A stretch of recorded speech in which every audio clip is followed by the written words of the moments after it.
So we're really looking to take the pain from engineers who have to do many other things other than making sure that their code is secure, and how do we make that easier for them in a way that there is the minimum amount of friction possible. Hi, you're listening to The Secure Developer. It's part of the MyDevSecOps community, a platform for developers, operators, and security people to share their views and practices on DevSecOps, Dev and Sec collaboration, cloud security, and more. Check out mydevsecops.io to join the community and find other great resources. This podcast is sponsored by Snyk. Snyk is a dev-first security company helping companies fix vulnerabilities in open source components and containers without slowing down development. To learn more, visit snyk.io. On today's episode, Guy Podjarny, president and co-founder of Snyk, talks to Nitzan Blouin. Nitzan's background combines engineering and product management. She has built 6 QA test departments from scratch while bulletproofing big data, web, and mobile products. Nowadays, she is leading Spotify's product security team.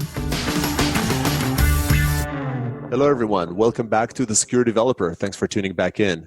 Today, we're going to dig into changing culture here with a guest that has managed to do that a couple of times before in a variety of contexts. We have Nitzan Blouin, who is the engineering manager for product security at Spotify. Nitzan, thanks for coming on to the show. Sure. Thank you for having me.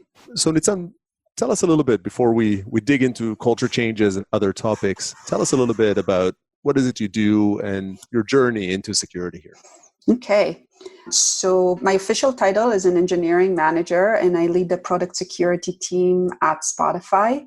And my journey is a little bit different and not very linear, which perhaps might be interesting. So the majority of my career has actually been in test or QA. I prefer the word test because it alludes to something that engineers can do versus something that someone who is not an engineer, aka what used to be a QA, do.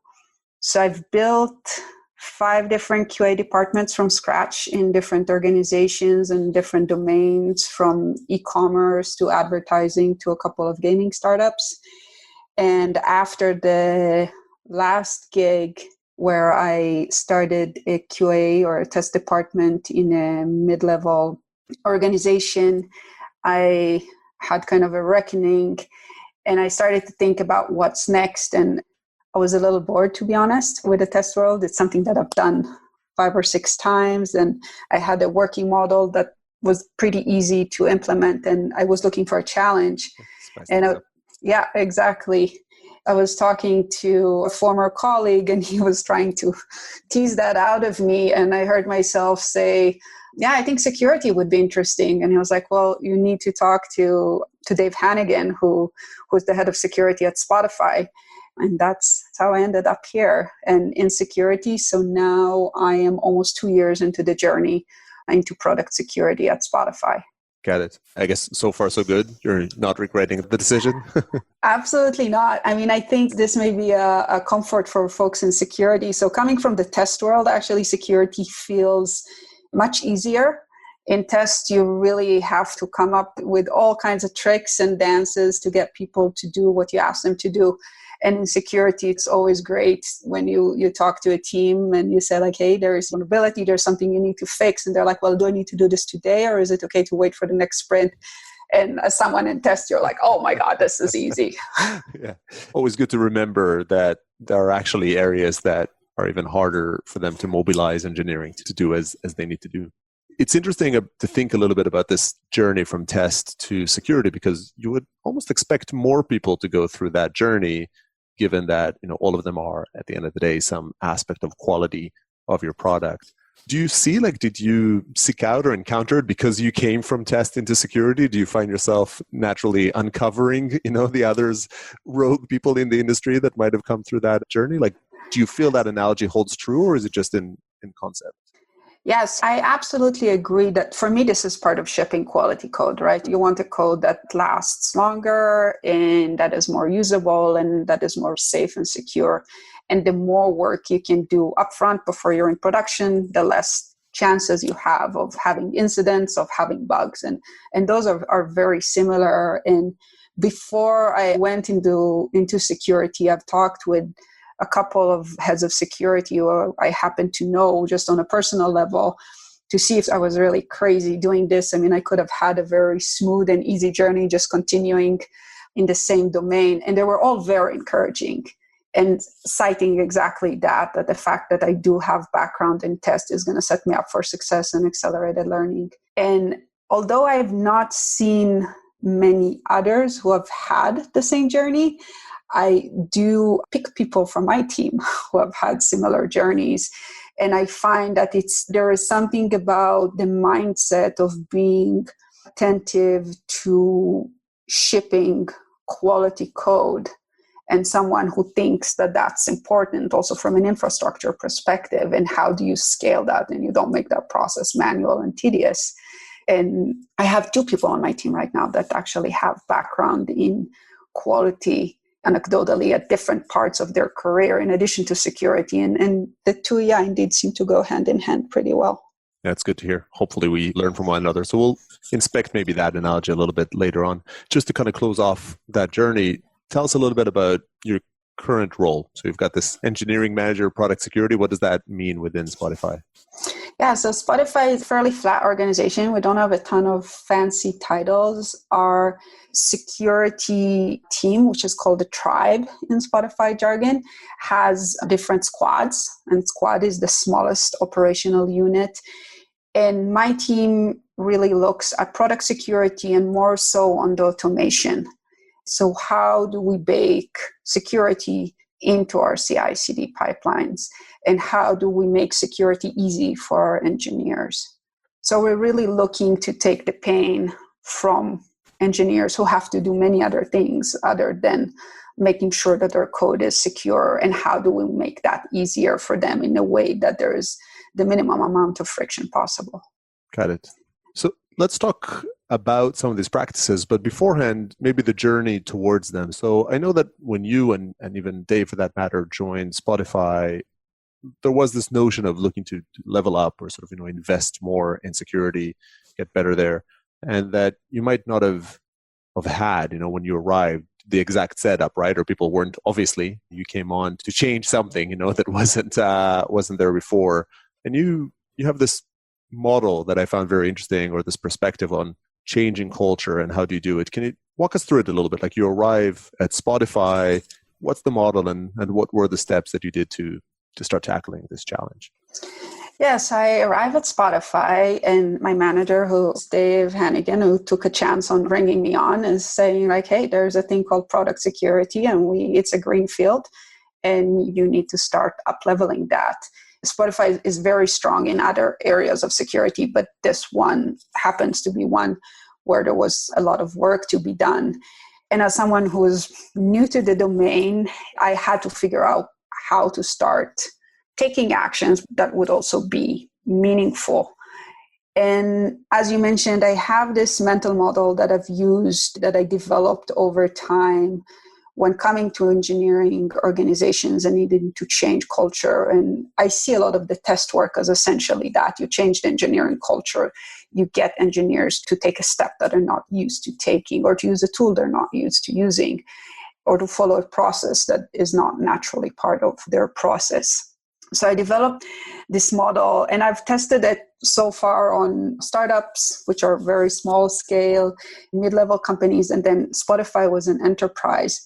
So the first ingredient or the first step is coming with a passion and with a vision for what you're going to do. And in terms of tests, that was very straightforward. I've done it a couple of times. In terms of security, less so, right? But I knew that I needed to make a change, and you need to have that grit and that stamina. Otherwise, it's going to be a tough journey. I hear the term changing engineering culture getting tossed around the industry a lot, and I really wanted to demystify it a little bit. It's not magic after all. It's a very concrete process. And so the first ingredient is really coming with a certain vision and with passion for what you're going to do, because you're going to need it. It's not a short journey. You don't go from 0 to 100 in one step. It's an incremental change. So it's important to have that stamina. And then the second step is really gathering some data. And then this changes depending on the scale of your company. So if you're in a startup, it's a great use of time to just sit down and meet everyone and get their take on what are the biggest problems you should focus on. In a mid-sized company, usually distributed over different time zones and locations and whatnot, a form can give you a lot of qualitative data, and you can start looking at that. Usually I would leave like an open comment field. And when you look at that, you can see the people. My rule of thumb was people who write a comment that's longer than a tweet means that they're invested. Those people are flagged somehow, and I know that I want to go back and talk to them and hear more than what a form would give me. They have something to say. Exactly. And they're invested. They have a lot to say, actually, and I want to hear it from them. And then in a company like Spotify, that's an enterprise, and often there's form fatigue, and you really don't want to blast 4,000, 5,000, 10,000 people with a form that may or may not be relevant to them. Also because you don't know what's the quality of the answers that you're getting back. So what we did there at Spotify was we did a focused interview weeks where we invited between 50 to 60 stakeholders for security, from the engineering side of the house, from legal, from finance, from infrastructure, and of course our customers. And those help to start mapping out the landscape. And you see patterns very quickly, and that helps basically to inform your strategy. So that's the third step. Yeah. Let's kind of unravel it specifically maybe in the context of Spotify. So like you go back to that demystify piece or come with a certain passion, towards it. And what was the mission in your mind, for Spotify? What was the aim, the goal that you were trying to establish? So I wanted to come out with a plan that would solve security as an engineering problem. Coming from the test world, you hear the word best practices quite a bit. And I can tell you for a fact that nobody does anything because it's best practices. People do something because they understand the why and they understand the reward and they understand this would save them a bunch of time later. So I wanted to drill down to what was the most important problem and how can we solve it from an engineering standpoint, meaning it's automated, it's scalable, there's a very easy and quick feedback loop if things don't work. So that's how I came to the problem versus coming more from a consultancy standpoint of I know and I will kind of tell you what to do or what is the best practice. Yeah, that sounds very healthy and also taking advantage of coming from a different field or a different domain of expertise, not having maybe that temptation to think that you have all those answers.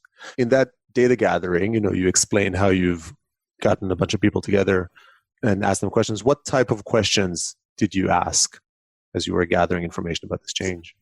So I think we did 4 questions that really established baseline, and they were very simple. I don't remember exactly what the questions were, but what is the biggest problem that you see right now? And what is the biggest problem that you would want us to solve? And again, the people that we chose to come and talk to us as stakeholders had a lot to say. So we needed just to plant 1 or 2 seeds and they would start talking and they would be very generous in offering their perspective and their opinion. And that's really what we wanted. We wanted different opinions. Got it. So we're past step 1, we've established this awesome mission of come up with a plan to solve security as an engineering problem. I love that quote. You go off, you talk to that set of stakeholders, you ask them a bunch of questions. What's the third step? What happens next? So the third step is really we creating the strategy. And once you have the strategy, of course, you hire the team to help you to start to implement the solutions, the prioritized solutions, or the first step, and maybe start a little bit on the intermediate step. And you start to look at a change of the culture, I would say 2 years down the road. So you look at your end result and you kind of work backwards from that. In being a very agile organization, I also am not super methodical. I don't have the 2-year vision fully fleshed out to the T because I want to see where each step is going to take me. And sometimes there's something that you put in place that takes you way further than what you thought. And sometimes it's the other way around, and sometimes it's just according to plan. So in my experience, you want to have a pretty clear 12 months vision, 18 is a little blurry, and 2 years is me without my glasses looking down the road. It's a little fuzzy. Yeah. Yeah, so that's what we did at Spotify. And at first it was just building the team. And in my case, one of the things that I did that's, I think, is worthwhile noting, I really hired engineers. That was part of the interview process, is having coding skills. I needed to have people in the team who could work side by side with infrastructure engineers, and then also work with our customers who are going to be product engineers or feature teams. And just to clarify, when you say customers, you're not referring to Spotify listeners. You're talking about engineers within the team, or sort of internal customers? That's a good clarification. I've been in the infrastructure world too long. So when you come from infrastructure, your customers are Spotify engineers. And I always say we have the toughest customers because Spotify engineers, we're blessed with having very senior engineers who are very smart. So they also make up for pretty tough customers, and we need to satisfy them. And when you talk about hiring people with engineering skills into this, was that driven by the work, or maybe more on the empathy side? Like, it's more because they will need to be writing software, or is it more about interacting with those customers? So I would say it's a little bit of both. And again, this is a lesson I learned from the test days. If you ask teams to do things that you can't show them how to do, they won't do them. And often, in order to get teams going, and this comes back to the engineering transformation or the changing the engineering culture, you need to be able to help them out with a learning curve. And for that, you need hands-on people to do that. And we needed engineers because we're looking at the infrastructure side of the house and we're looking at automation. We needed the security engineers to be able to work with the people who build our different build pipelines. Maybe let's, if you don't mind, sort of sharing some specific examples. So what have been some of these learnings? You know, now you have a bit more mileage behind you and not just having theorized, but also executed. Can you share some examples of steps that worked well that people should mimic, or maybe even some that didn't, that people should avoid? So I think we really got the great pointers from all the people we've talked with. The first thing that we learned was that there was a lot more appetite to hear more clear guidelines from security, and we're kind of careful of giving those and being very opinionated. So it was kind of a vote of confidence, like, hey, you can be more opinionated and we will welcome it.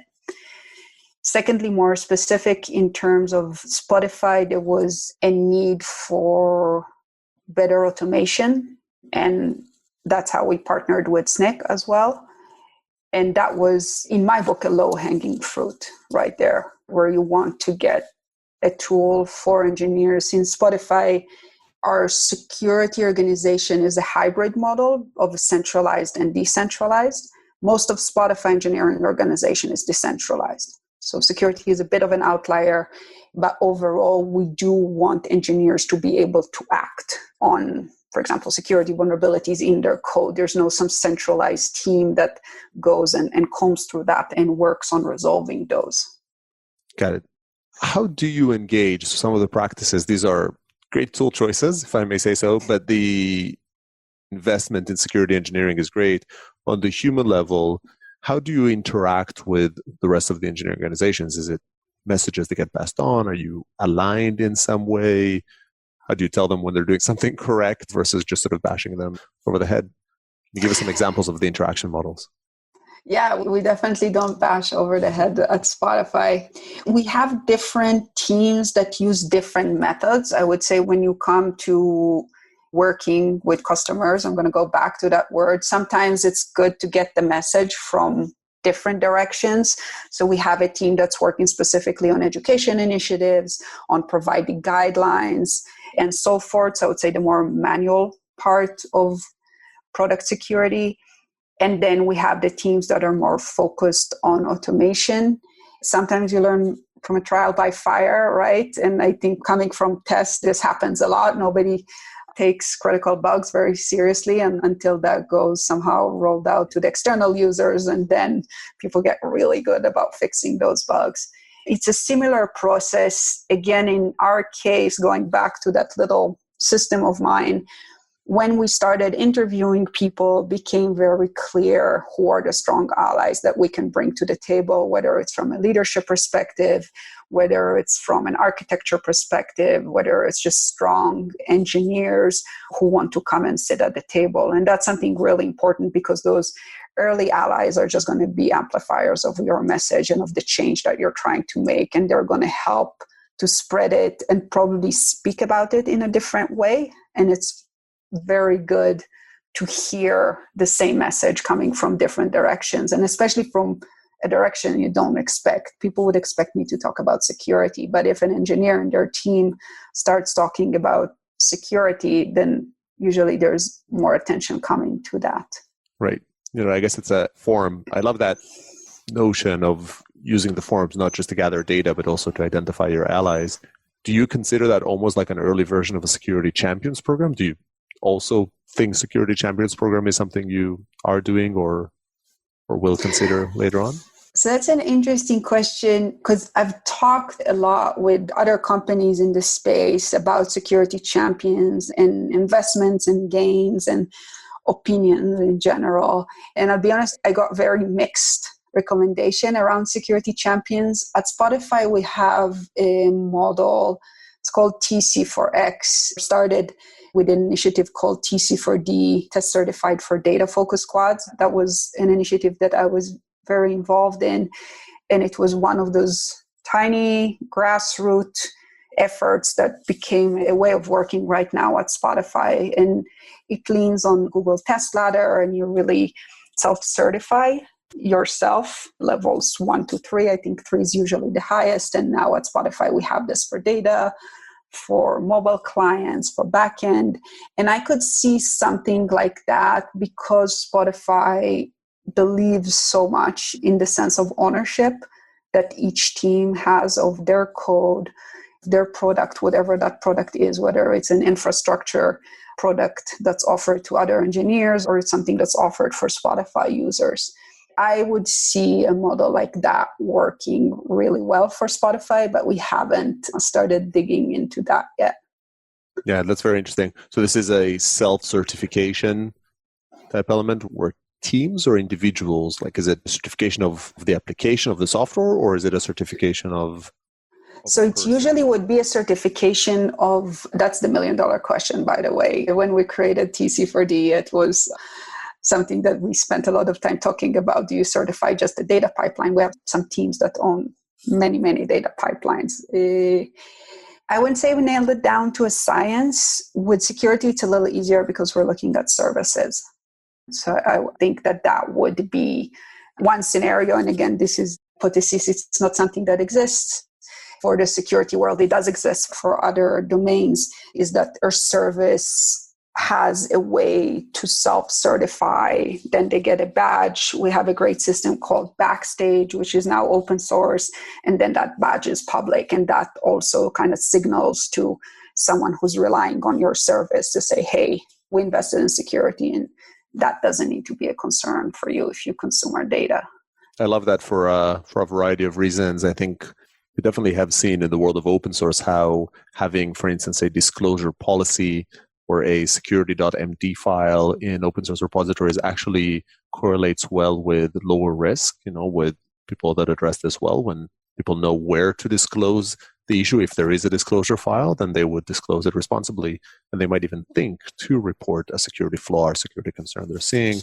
Similarly, we've seen actually at Comcast, at a recent episode here, there was some great data demonstrating this type of iterative process, identify 40-odd practices, and helped team. They picked, in their case, they tried to roll out first 11 and 3 others practices across the organization and see people adhere to them. But it's about that. It's about those bite-sized chunks. I guess it even alludes a little bit into that paved road mindset, from Netflix, talking about that infrastructure, maybe more in your team because you're building these services and people can choose to use them and they'll get the badge and they'll be good. So there's definitely a lot to like about that path. I hope that when we talk at whenever, post you've implemented, we'll hear some stories about it. Shifting gears, this is fascinating. I've got a whole bunch of other questions, but another topic I want to make sure we talk about a little bit is the hiring. So you've had the luxury and the pain here of needing to build up a team and hire for it.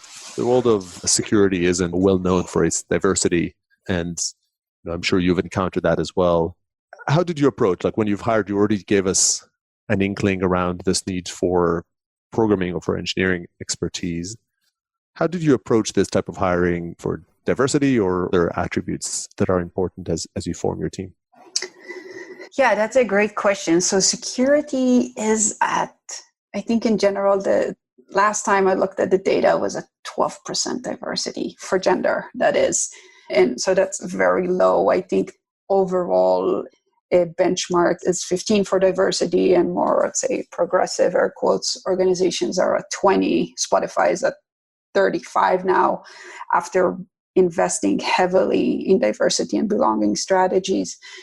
So as a hiring manager, I feel that's one of my responsibilities, and it's actually one of the joys of being a hiring manager is you can really help uplift people from underrepresented groups. And in this case, for me, the gender piece naturally comes to mind. But of course, it's not the only determination, right? You pick the best person for the job in the end of the day. And lucky for me, I happen to build a team that's 75% female. And this is the first time in my career that has happened. That's quite an accomplishment. Yeah, and it's wonderful. It's a fun team to be part of. It's a very different dynamic in terms of our interaction. But what I really looked for is, I think, and this might be a bold statement, and you have more mileage on me in terms of security, but as a field, in terms of people going to study to be a security engineer, or someone saying, hey, I want to be a security engineer when I grow up, I don't think that is very common, or not common quite yet. So what I really looked for was people with strong engineering background, primarily backend, because that's the domain, and then with passion for security. And I have one person in my team that has a master's in security and computer science. I have one person who has taken some courses in college. So there was a kind of a mix in terms of the skill set between people who came from tech background, people who came from security background.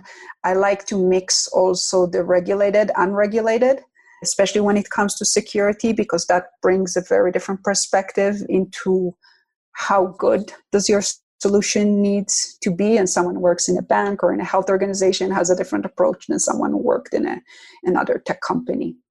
So I believe in building mixed teams and diverse teams, and you take that onto different axes in terms of experience. And at the same time, I think also all of us who are privileged enough to be in a position of hiring people, we do have to think about underrepresented communities. How can we give people a chance? It does require more heavy lifting on the management side.